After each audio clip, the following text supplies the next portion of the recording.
boy named Samson was born to a woman who had never been able to have children. An angel had come to her and told her that she would have a son. The angel said Samson would be a Nazirite, which means he was dedicated to God from birth.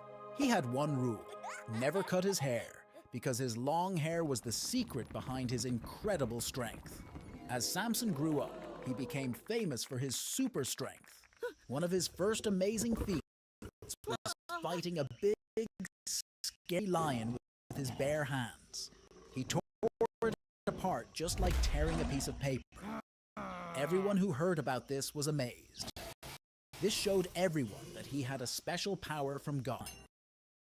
He often found himself back against the Philistines, who were being really mean to the people of Israel, the Israelites. In one incredible fight, Samson was so angry that he picked up a jaw donkey and used it to defeat 1,000 soldiers of the Philistine army.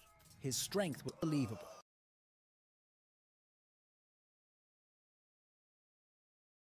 And every God.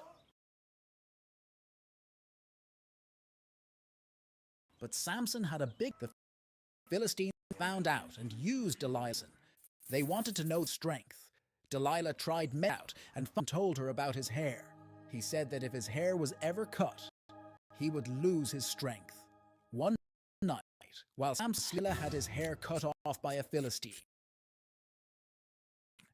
when he woke up, the Philistines captured him easily, brutal to him. They made him blind and locked him away in prison. It was the saddest part of Samson's life.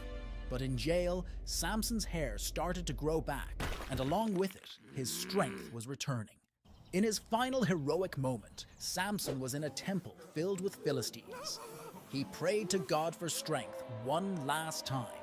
With all his might, he pushed against the temple's huge pillars.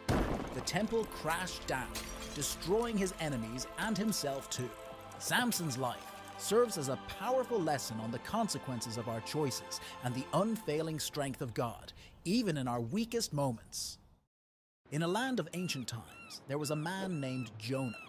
Known for his wisdom, but sometimes stubborn, he was about to face a great challenge. Jonah was very kind. People in the city came to him for help because he was wise and gave good advice. He loved talking to God and prayed a lot, showing he really cared about being good and kind. One sunny day, God spoke to Jonah. Jonah, you must go to Nineveh, a city lost in wickedness. They do not believe in me, and their evil ways have reached me. In 40 days I will destroy Nineveh, unless you change them. But Jonah was afraid and didn't want to go. Instead of going to Nineveh, Jonah boarded a ship, hoping to escape his daunting task. Out at sea, a fearsome storm erupted. The sailors, terrified, wondered who had brought this misfortune. Meanwhile, Jonah slept below deck, unaware of the danger. The sailors cast lots to find the cause of the storm, and the lot fell on Jonah. He confessed, "I am running from God's task. Throw me into the sea, and the storm will cease." Reluctantly, the sailors threw Jonah into the raging sea. Miraculously, the storm stopped. The sailors were awestruck and followed by a giant whale.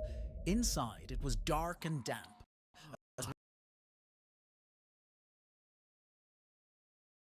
Rain generously, realizing he could God's command if he was saved. After 3 days, the whale spat Jonah out near Nineveh. Jonah was thankful and knew it was time to complete his mission.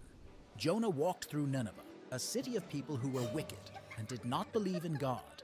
He warned them, "In 40 days, Nineveh will be destroyed unless you change your ways." He told them all about the story of the ship and the whale. The people listened to Jonah and started to change, turning from their evil deeds. When 40 days had passed, Jonah camped out in the desert to see what would happen to the city. The people of Nineveh now believed in God and repented. God saw their change of heart and did not destroy the city. After Nineveh was saved, Jonah felt upset. He couldn't understand why God spared a city that had been so bad. God wanted to teach Jonah about caring. So God made a special plant grow to give Jonah shade from the hot sun. Jonah liked the plant a lot. But the next day, God let a worm eat the plant, and Jonah, very hot and unhappy, God asked. Do you care? Jonah said yes. God then said, You care about a plant, but I care about all the people, children and animals. They made mistakes, but they deserve a chance to be better. the story of Jonah teaches us about being kind and forgiving. Even when people do bad things, they can change and be good again. In the ancient land of Israel, there lived a man named Elijah. He lived in a time when it never rained and everything was dry. Rivers dried up, crops withered, and the earth cracked under the scorching sun.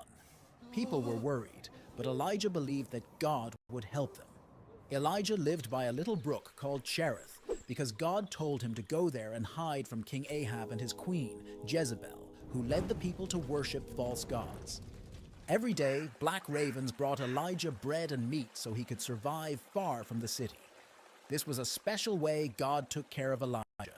But soon the brook dried up too, so God sent Elijah to a town called Zarephath.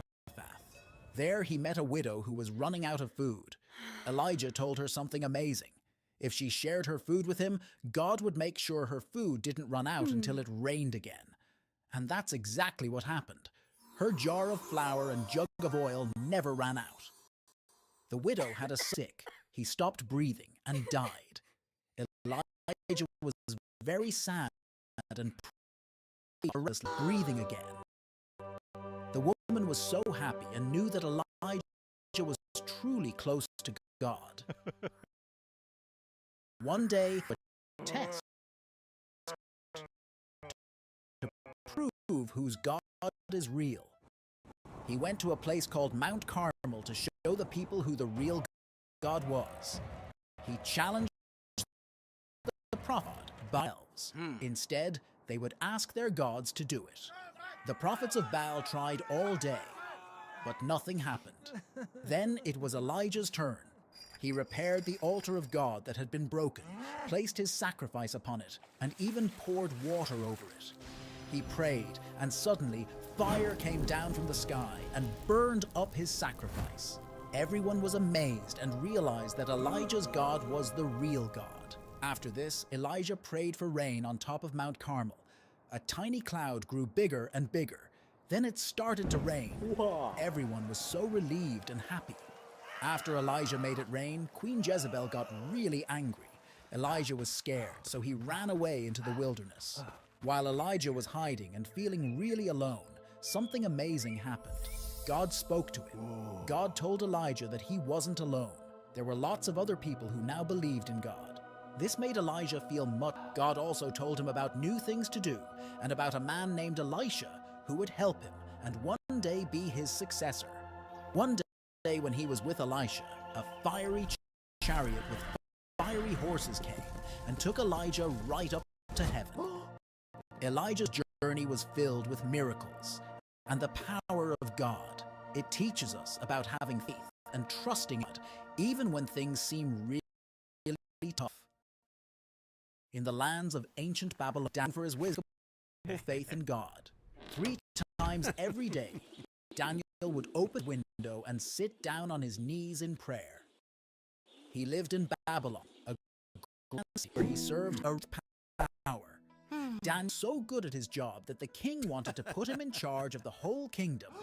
But not everyone was happy about this. Some of the other leaders were jealous of Daniel.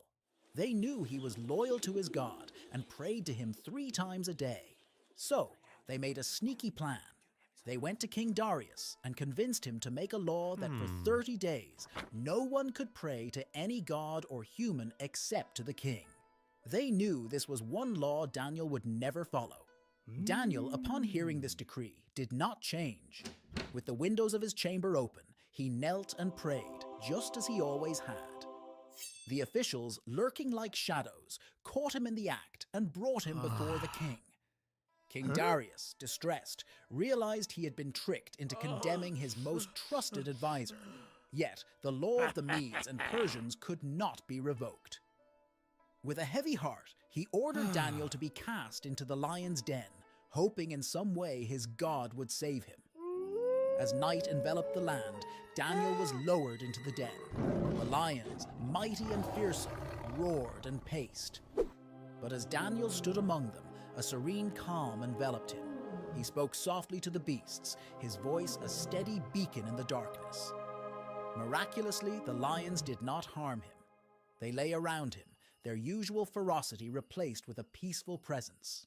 All night, King Darius walked around in his palace, struck with worry. At the first light of dawn, he hurried to the den and called out anxiously for Daniel. From the depths of the den, Daniel's voice rose, steady and calm. "King, God sent his angel and the lions have not hurt me." Overjoyed, Darius commanded that Daniel be lifted from the den. Not a scratch was found. Faith had protected him. Then, in those who had conspired against Daniel to be in the den. This time, not hold back, conspirators met a swift end. King Darius issued a new decree, declaring that in every part of his kingdom, people must respect Daniel's God. Daniel's bravery and trust in God protected him from the lions. His story teaches us about staying true to our beliefs, even when it's hard, and how faith can bring us through the scariest times. In the first book of the Bible, there's a story about two brothers, Cain and Abel. They were the sons of Adam and Eve, the very first people. Cain, the older brother, was a farmer who grew crops, while Abel, the younger one, was a shepherd who took care of sheep.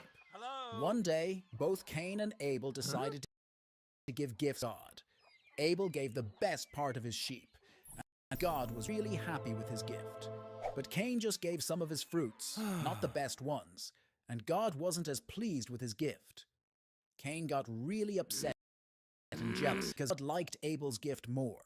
God saw that Cain was angry and tried to talk to him. God told Cain that if he did good things, he would be happy, but if he did bad things, then bad things would want to follow him. But Cain couldn't stop feeling jealous of Abel. One day, when they were out in a field, Cain's anger got out of control. He took a rock and threw it at Abel. It hit so hard that Abel died from the impact. When God asked Cain where Abel was, Cain said, "I don't know. Am I supposed to look after my brother all the time?" But God knew what had happened. God told Cain that because he had killed his brother, life would be really hard for him from now on.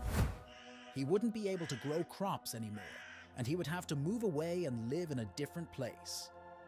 Cain expressed his concern that his punishment was too great to bear, and that others might kill him for his deed.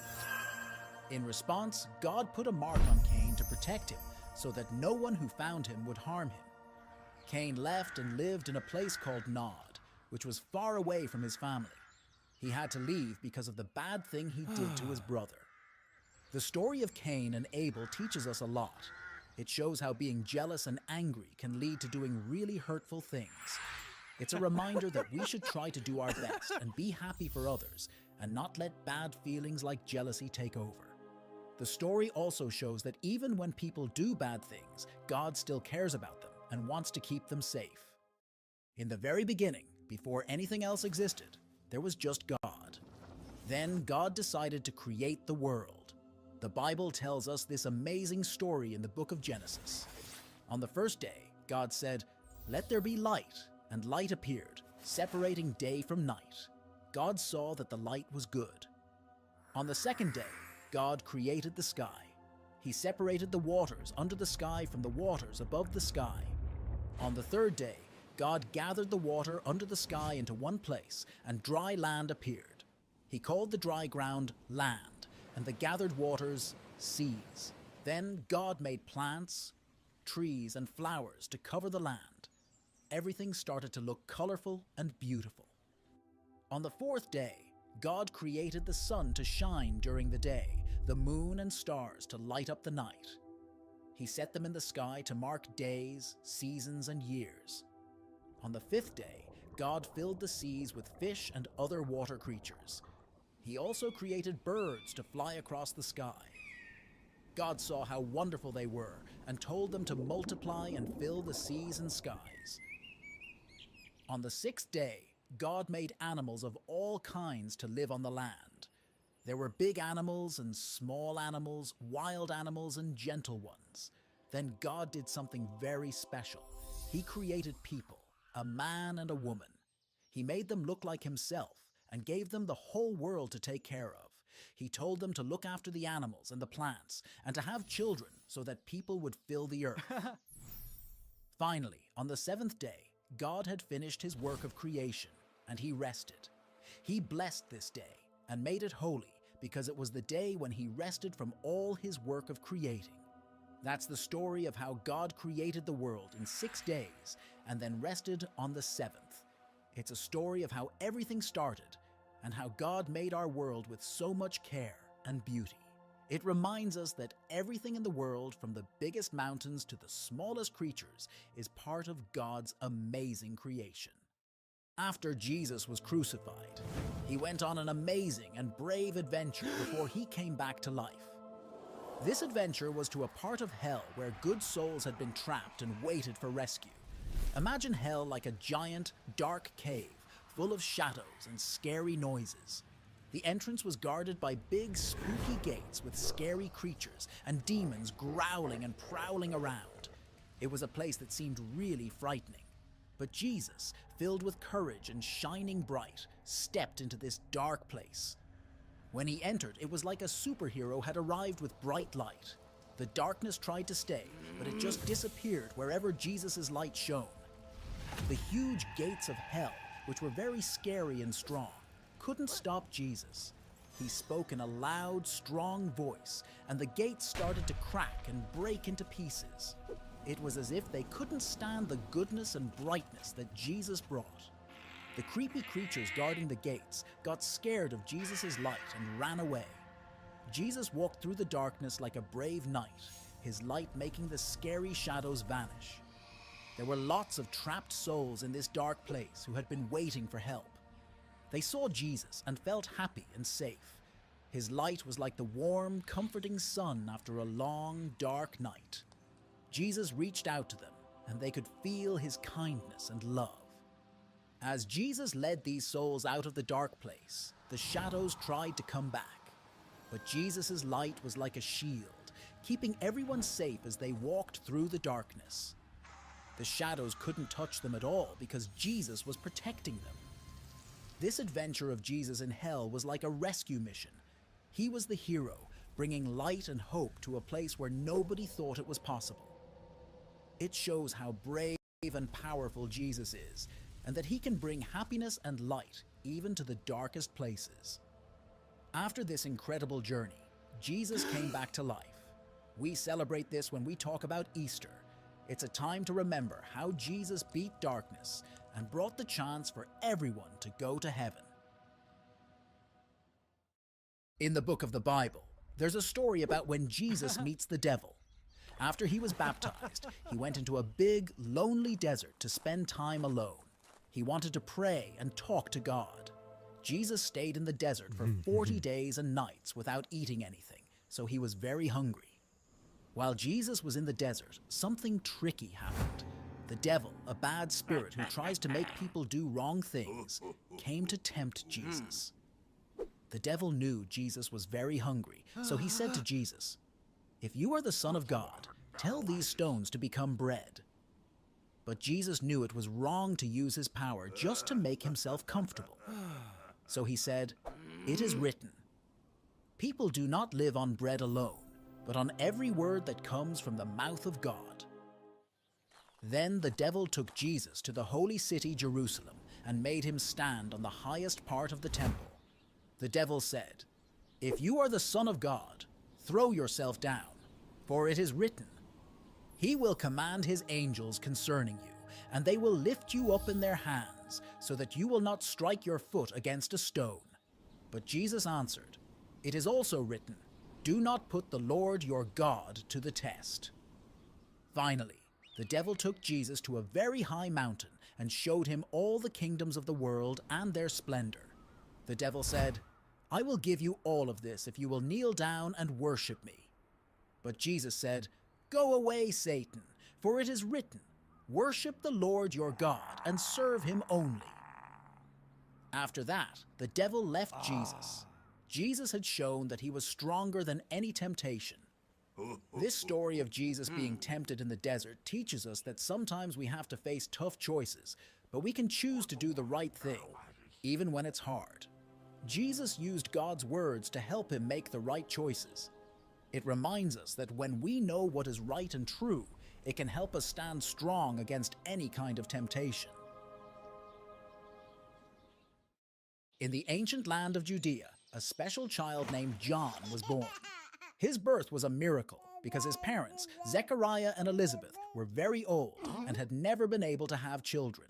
Before John was born, an angel appeared to Zechariah and told him that his son would have an important mission: to prepare the way for the Lord. As John grew up, he became different from others. He lived in the wilderness, away from the towns and cities. His clothes were made of camel's hair, and he wore a leather belt around his waist. His food was simple: locusts and wild honey he found in the desert. John started preaching to the people in the wilderness. He had a powerful voice that echoed through the desert, calling people to repent, which means to turn away from doing wrong things and to turn back to God. He baptized people in the Jordan River as a sign that they were changing their hearts and lives. People started talking about John. They hadn't seen anyone like him before. Some thought he might be the special savior, the Messiah that God had promised. But John always said, "I am not the Christ. I am just here to prepare the way for him." One day, Jesus himself came to the Jordan River where John was baptizing. When John saw Jesus, he knew that Jesus was the one he had been talking about. He said, "Look, the Lamb of God who takes away the sin of the world." Even though John felt he wasn't worthy to baptize Jesus, Jesus insisted, and John baptized him. As Jesus came up from the water, something miraculous happened. The heavens opened, and the Spirit of God descended like a dove and alighted on Jesus. And a voice from heaven said, "This is my Son, whom I love. With him I am well pleased." After baptizing Jesus, John continued to preach and tell people about the coming of God's kingdom. But not everyone liked what John was saying. He was honest and confronted people, including King Herod, when they were doing wrong things. This got John into trouble, and he was eventually arrested. John's life had a sad ending. At the request of Herod's daughter, urged on by her mother, Herodias, who didn't like John's criticisms, John was executed. John's role in the Bible teaches us about the importance of being brave and speaking the truth, even when it's hard. Long ago, in a land called Galilee, there lived a man named Jesus. He was a teacher who told people about God's love and how to live in ways that pleased God. Jesus became famous for his wisdom and the miracles he performed. People from all over came to listen to him speak. One day, Jesus saw a big crowd of people who had come to hear him. He decided to go up on a mountainside so that everyone could see and hear him well. His closest friends, called disciples, came too. This is where Jesus gave one of his most famous teachings, called the Sermon on the Mount. Jesus began his sermon with something called the Beatitudes. These were blessings he said to people who were often overlooked or having a hard time.